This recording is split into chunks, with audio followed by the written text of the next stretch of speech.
I had just given birth when my husband looked at our third daughter and said, "Another girl," before walking out. 36 hours later, I came home wearing my hospital bracelet and found our bags lined up on the porch. His mother said my daughters and I no longer belonged there. My husband stayed silent. But what had the camera above the door recorded before we arrived? I was still shaking when the doctor placed my third daughter against my chest. She was warm and breathing in tiny bursts while a nurse checked her lungs. Someone said she was healthy.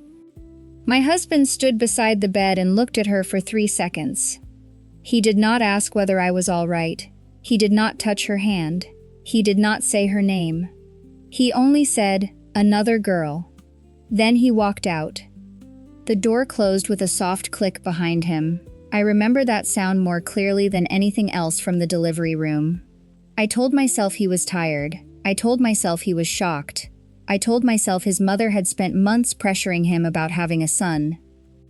I was still finding excuses for a man who had refused to protect his own child. 36 hours later, I was discharged with the hospital bracelet around my wrist. I sat in the back seat beside Grace's carrier because sitting upright sent an ache through my body. My medication bag rested near my feet. As Daniel turned into our driveway, I saw my suitcase on the porch. Then I saw 2 smaller bags beside it. They belonged to our older daughters. Margaret stood near the front door with her arms folded. She looked prepared. Daniel helped me out of the car, but he would not meet my eyes. I moved toward the porch while Grace slept against my chest. Margaret told me a woman who could not give the Ward family a son did not belong under that roof. I reminded her that my name was on the deed. She turned to Daniel and told him to explain. He stared at the porch boards. Then he suggested that I take the girls to Rachel's house until things calmed down. Things. That was the word he used for throwing his wife and daughters out of their home. Our oldest daughter stood beside the bags, holding her sister's hand. She asked if he was angry because Grace was a girl. Daniel said nothing. His silence hurt more than Margaret's words. It was a choice. I could have argued. Part of me wanted to step inside and refuse to move. But I was bleeding. 3 frightened girls were watching me to learn what a mother does when a place stops being safe. So I called Rachel. She did not ask questions. She only said, "I'm coming." While we waited, I looked above the door. The green light on the doorbell camera was glowing. The account was shared between Daniel and me. The camera may have recorded Margaret carrying out every bag. It may have recorded who she spoke to and how long Daniel had known. I did not open the footage then. First, I needed to get my daughters somewhere safe. When Rachel's car pulled away, I watched the house grow smaller through the rear window. I still believed I had been thrown out because I had given birth to a third girl. 2 weeks later, I learned Grace had only been the excuse, and the camera on that porch had captured the moment their real plan began. On the way to my sister's house, my oldest daughter asked whether we would ever go home again. I did not know how to answer. I looked at all 3 girls in the mirror and began remembering every warning I had once called harmless. I met Daniel while finishing my accounting degree and waiting tables at a diner outside Asheville. He was easygoing, funny, and attentive. His family owned Wardwell Precision Manufacturing, but he rarely acted impressed by the name. The first time Margaret asked whether my family had produced many boys, Daniel laughed and told me she was old-fashioned. I believed him because he seemed willing to stand between us. When our first daughter was born, Margaret held her for only a few minutes. Before handing her back, she said, "There's still time." I told myself she simply did not know how to show affection. When our second daughter arrived, Margaret did not come to the hospital. She sent a card instead. The word daughter was underlined so heavily that the pen had nearly torn the paper. Daniel said she was disappointed and would get over it. I wanted peace, so I accepted his explanation. Wardwell was controlled through an old family trust. I never studied every clause, but I understood the tradition.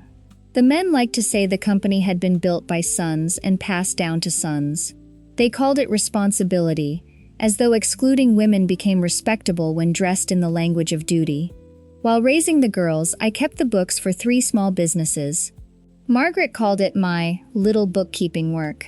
At family dinners, she often said I was fortunate Daniel had a real job. I rarely corrected her. My income still covered groceries, mortgage payments, and regular deposits into our savings.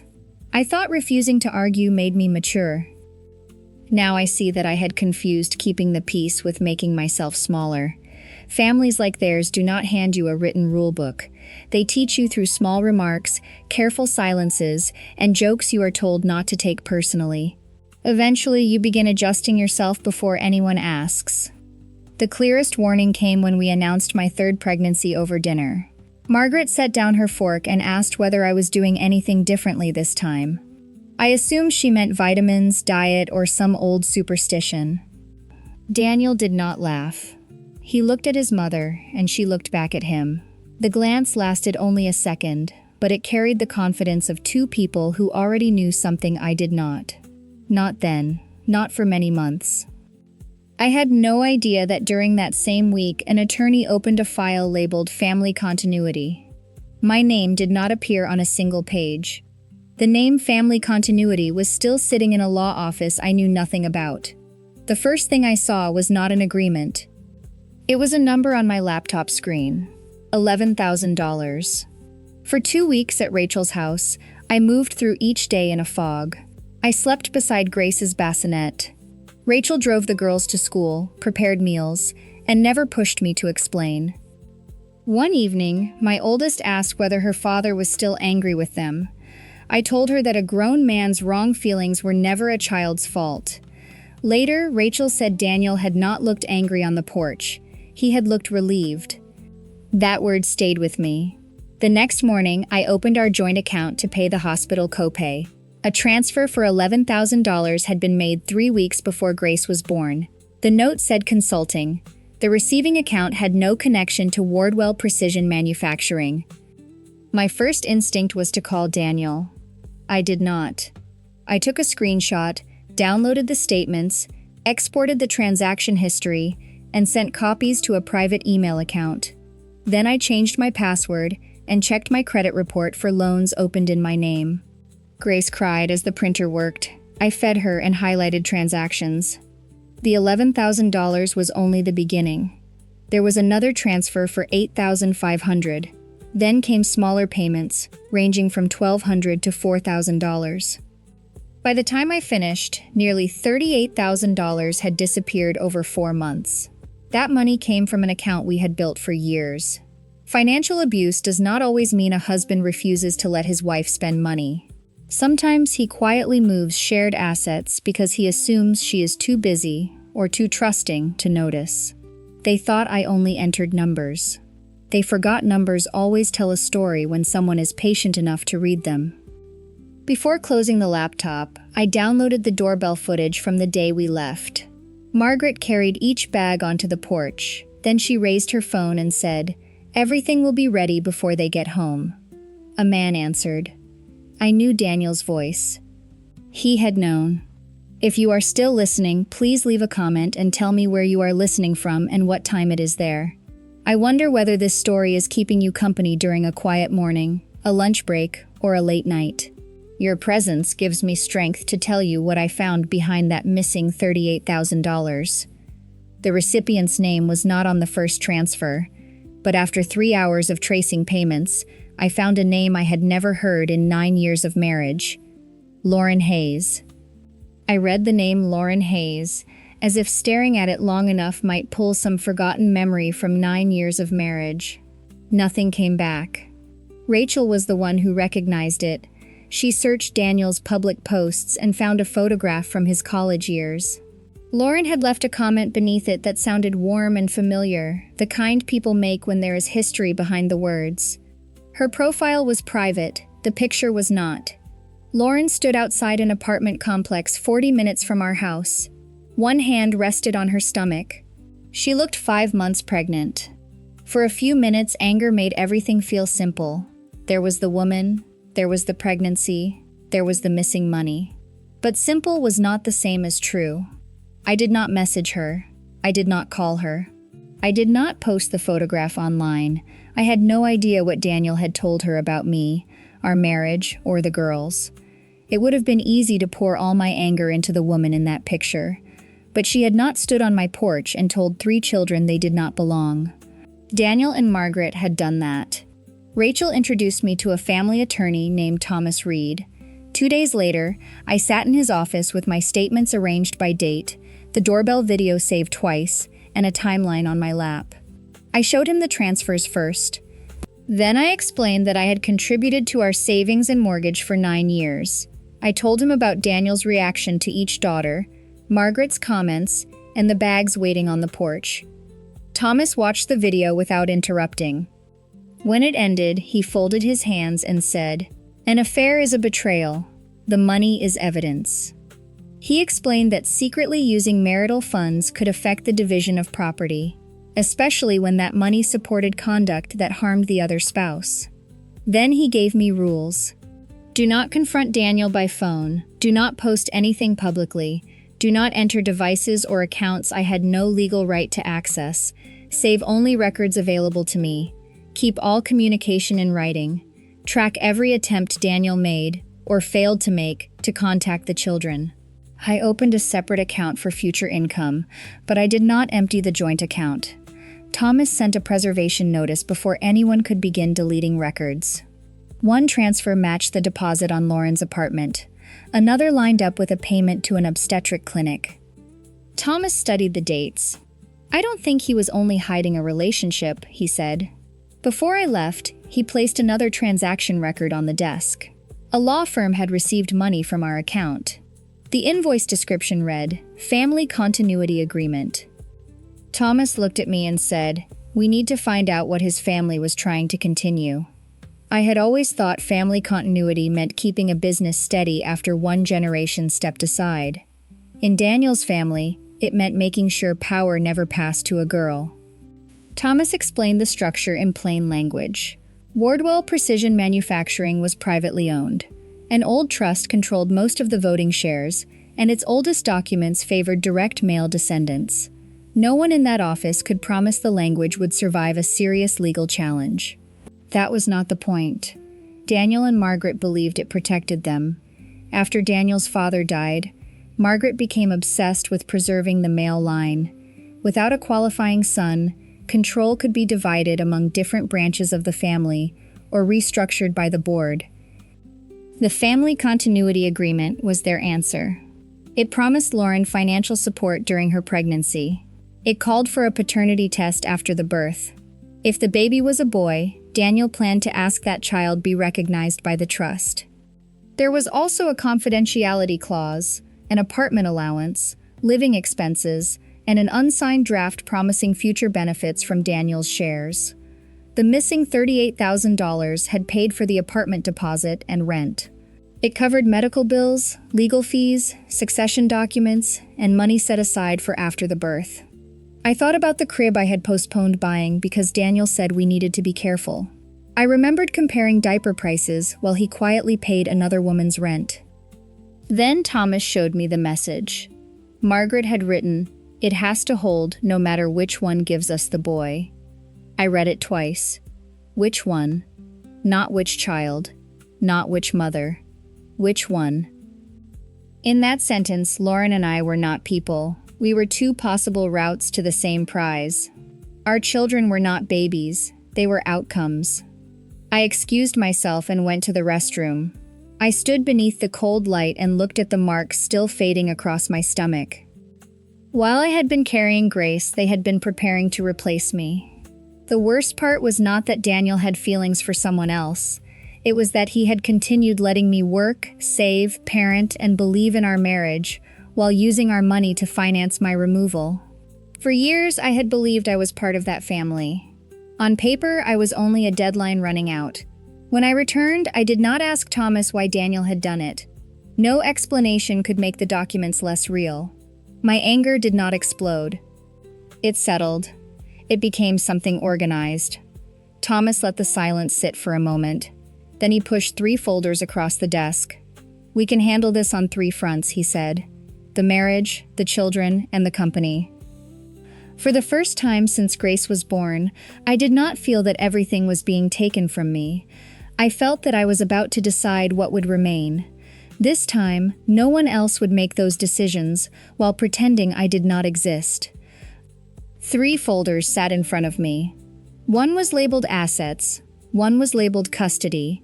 The last one said Wardwell Precision Manufacturing. I placed my hand on the 3rd folder first. Thomas began with the marriage. We would file for divorce, preserve our property, and trace every dollar of the missing $38,000. We would also document Margaret entering the house and moving belongings from a home I helped pay for. I did not ask to take everything. I asked for every dollar to be explained. The 2nd folder was about the girls. Daniel had not asked about Grace since we left. His messages concerned clothes and access to the house. He never asked whether I was healing or whether the baby was eating. My oldest daughter told her school counselor that her father was angry because all 3 children were girls. I requested the counselor's notes, but I did not question my daughter or tell her what to say. Thomas reminded me that children should never become witnesses for adults. I offered Daniel a regular call schedule. He ignored most suggestions. Then Thomas opened the company folder. Daniel had used company email to contact the attorney who prepared the agreement. Legal fees were entered as succession planning. An assistant arranged meetings for Daniel and Margaret. One draft promised benefits connected to Daniel's shares. That created a conflict of interest for the board. Thomas sent notices requiring the company to preserve emails, messages, invoices, meeting records, trust documents, and transactions. While the legal work moved forward, I began rebuilding ordinary life. A bookkeeping client offered me a full-time position. I accepted, despite feedings, school pickups, and little sleep.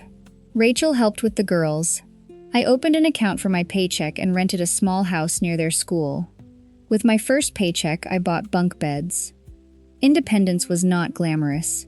It looked like rent, electric bills, packed lunches, and balancing a budget at 2 in the morning. That was when I understood freedom was not a door swinging open. It was realizing none of the numbers before me required Daniel's signature. After he received the legal notice, he texted, "You had no right to drag the company into this." Thomas replied that all future communication should go through counsel. Daniel sent one more message. "You're going to regret this." I saved it. Margaret called Rachel and accused me of destroying the family legacy. Rachel told her the Ward legacy was not my responsibility, ended the call, and logged the time. By Friday, an independent board member contacted Thomas. Wardwell announced an internal review. Daniel was temporarily removed from decisions involving succession and the trust. For years, his family had seen me as the quiet woman who kept the books. That morning, the board received 37 transactions, 6 emails, and 1 message promising the plan would hold no matter which woman gave them a boy. The meeting was set for Monday. For the first time, Daniel would enter a room where his mother could not decide what the truth was. Monday morning, I stood outside the conference room where, for 9 years, I had only been invited to bring coffee or fix a spreadsheet. This time, I walked in beside Thomas with a briefcase of numbers Daniel's family could no longer call private. Portraits of ward men hung behind the table. Margaret sat near the head. Daniel avoided my eyes. The board chair was clear. This was not marriage counseling. It was a governance review. Thomas presented the evidence. Transfers from our joint account. Legal bills marked succession planning. Company email used to arrange meetings with Lauren.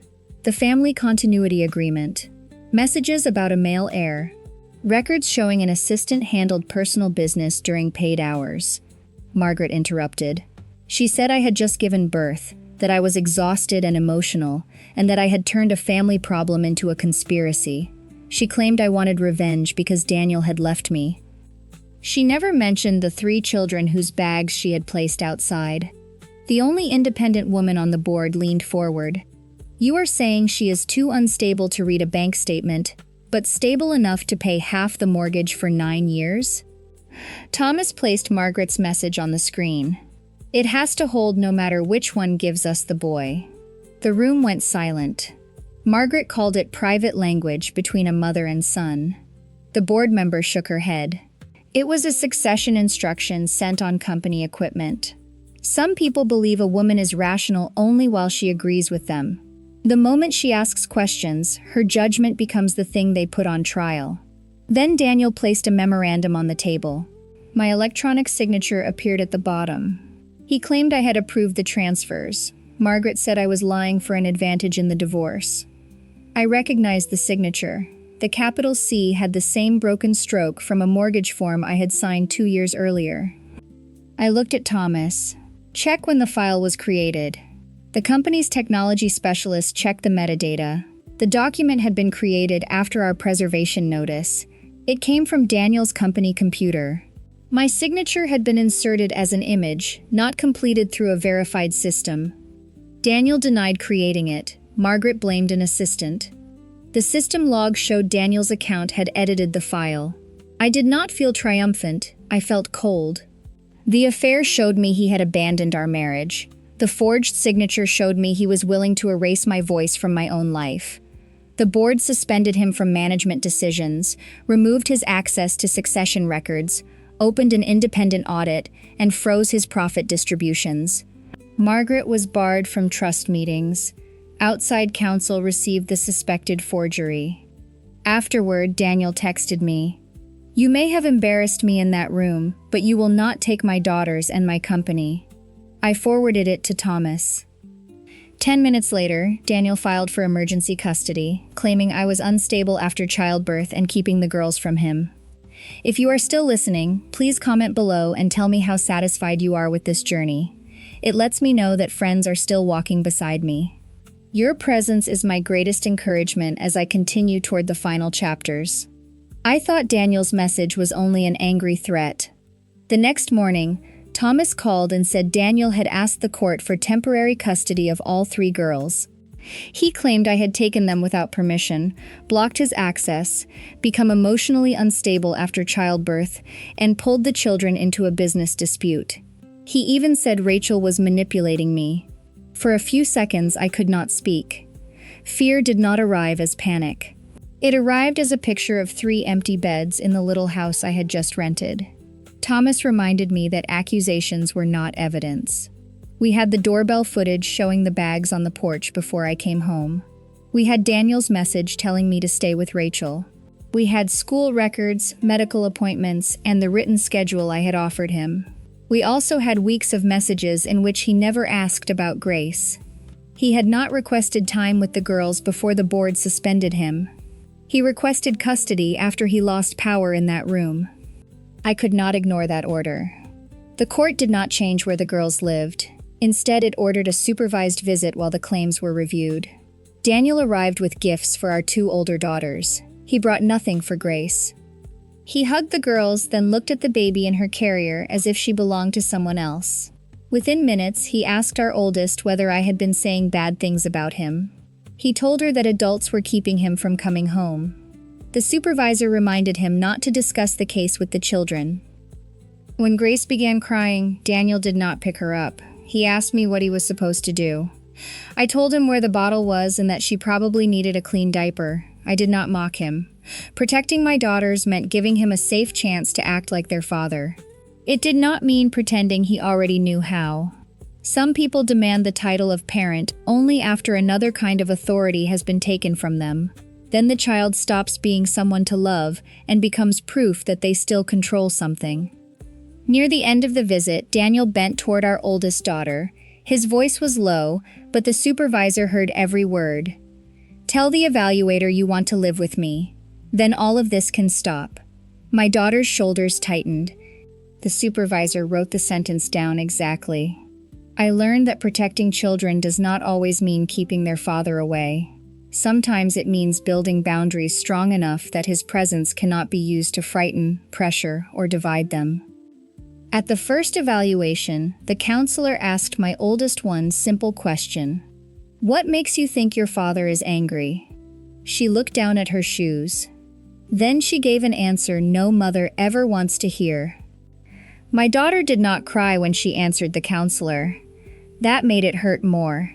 She spoke like she was repeating a fact the adults around her had already taught her to accept. "Dad was hoping Grace would fix it," she said. "But she was a girl too." Then she added, "I think he is mad at all of us, but mostly at Mom because she made us girls." The counselor did not press her. She changed the subject and asked about school and the books she liked. A child should never feel as though she is testifying against her father. I was not in the room. Afterward, I did not ask what she had told the counselor. I did not praise her, and I did not tell her she had helped me. I only reminded her that children are not responsible for fixing adult problems. I told her a safe relationship with her father was possible, if he was willing to change. During Daniel's interview, he admitted that he had not held Grace during her first weeks. He had missed doctor's appointments. He had not prepared a crib or a place for her to sleep. He did not know the name of her pediatrician. He could not describe the older girl's school schedules. When the counselor asked why, Daniel said, "I was processing the loss of the son I thought I would have." There was a pause. Then she asked, "Did you lose a son, or did you have another daughter?" Daniel had no answer. Adults can hide favoritism behind polite language. Children notice it in the face that does not brighten, the forgotten gift, and the father who does not reach for the crying baby. The evaluation report described emotional withdrawal, favoritism based on gender, pressure placed on our oldest daughter, and Daniel's limited knowledge of the girls' daily lives. It also raised concern that custody had become part of his financial conflict with me. The court ordered that the girls continue living primarily with me. Daniel received a gradual visitation schedule. The first exchanges would remain supervised. He had to complete a parenting course, and all communication had to go through a co-parenting application. Neither of us could discuss the case in front of the children. For the first time in months, I knew where my daughters would sleep the following week. It was not a complete victory. Daniel still had the chance to become a better father. But I could not force him to become the man they deserved. I could only make sure his failure did not become a burden they carried. Then Thomas called. The forensic accountant had found something new. $38,000 was not the final amount. Daniel had also used company money to pay for the document bearing my forged signature. I had thought I was tracing money taken from our savings. The new report showed something larger. It revealed a system built around one hidden purpose. Every part supported the same deception. The forensic accountant confirmed that $38,000 had left our joint account. Wardwell had also paid some legal fees. Employees scheduled private meetings during company hours, and Daniel used company equipment to create the document carrying my copied signature. Margaret had directed parts of the plan, but she had been careful not to sign the transfers herself. At mediation, Daniel offered to repay the money over several years. In return, I would give up my right to buy his share of the house, stop cooperating with the company audit, and call everything a marital dispute. He looked at me and said, "You already took my position." "You don't get to take the house too," I answered quietly. "I did not take your position. You lost it because of what you did." Thomas warned me that refusing could mean more legal fees and the risk that I would not qualify to refinance a loan. I thought about rent, childcare, groceries, and 3 girls who needed stability. Keeping the house would not be easy. But I was not fighting for it to defeat Margaret. My daughters had grown up there. Their school was nearby. I had paid toward that mortgage for 9 years. Being pushed onto the porch did not erase my ownership. In the final settlement, the money Daniel had hidden was charged against his share of the marital property. He was ordered to repay it with interest, and I received the right to buy out his equity. I used the reimbursement, nearly all my savings, and my new income to refinance the mortgage in my name. The loan did not disappear, but Daniel's name did. At the closing table, the pen sounded loud against the paper. I signed page after page until the bank representative checked the final document. Then she smiled. "Congratulations, Ms. Bennett. The property is now in your name alone." I cried. Not because I had beaten anyone. I cried because a legal document finally said what I had spent months learning to believe. I did not need Daniel's family to grant me a home. Financial independence does not mean never needing help. It means understanding your choices, knowing what belongs to you, and refusing to let someone else decide your future because they once held more power. Freedom did not arrive as one large check. It came through spreadsheets, sleepless workdays, and a mortgage that no longer carried the name of the man who had used my money to betray me. I had not yet brought the girls home when Margaret appeared at Rachel's front door. She carried a thick folder and said she still had a way to make me lose everything. The folder Margaret carried held no legal secret that could take the house from me. It contained old trust documents and pages she had marked as though tradition mattered more than the deed now bearing my name. She stood on Rachel's porch and said, "You think one judge and one board meeting can erase 4 generations?" I told her to leave. She refused. Then she slammed the folder onto the porch table and said my daughters would weaken the ward line. My oldest heard her. The sound she made was small, almost like she had swallowed a sob and could not hold it down. Rachel did not argue. She asked Margaret to leave the property. When Margaret refused again, Rachel called the police and saved the doorbell recording. That night, Margaret left a voicemail. "I know people in this county. You will not keep that house or that money."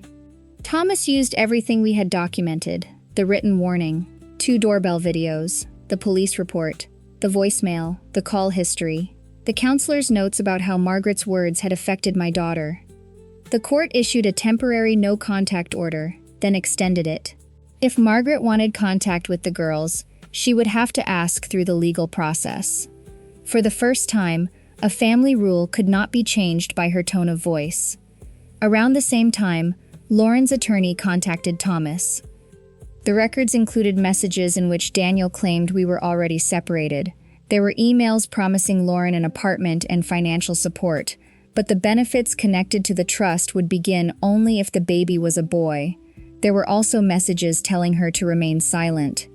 None of that erased Lauren's responsibility for the relationship, but it showed that she had also been treated as a possible route to an heir. Then Lauren gave birth to a daughter. Daniel and Margaret did not get the boy they had planned around. I did not think they deserved this. A baby girl is not a punishment. I thought about 4 children who would live with the consequences of adult greed. No girl should enter the world as proof that a man was wrong. Lauren's daughter was not karma. She was one more reason the system had to end. The board revised its succession rules and removed the preference for male descendants. Daniel lost his board seat, though he kept a regular job so he could meet his support obligations. Margaret lost her role in succession planning. Independent directors were added so the family could no longer supervise itself. That was the real consequence. They lost power because they valued an imaginary son above 4 living daughters. 1 week after the no-contact order took effect, I received the new keys to the house. My 3 girls waited in the back seat, and the suitcase that had once sat on the porch was still in Rachel's storage room.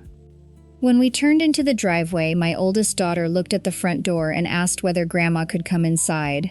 I looked at the new lock and said, "No one comes into this house unless I allow it." There was no celebration waiting for us.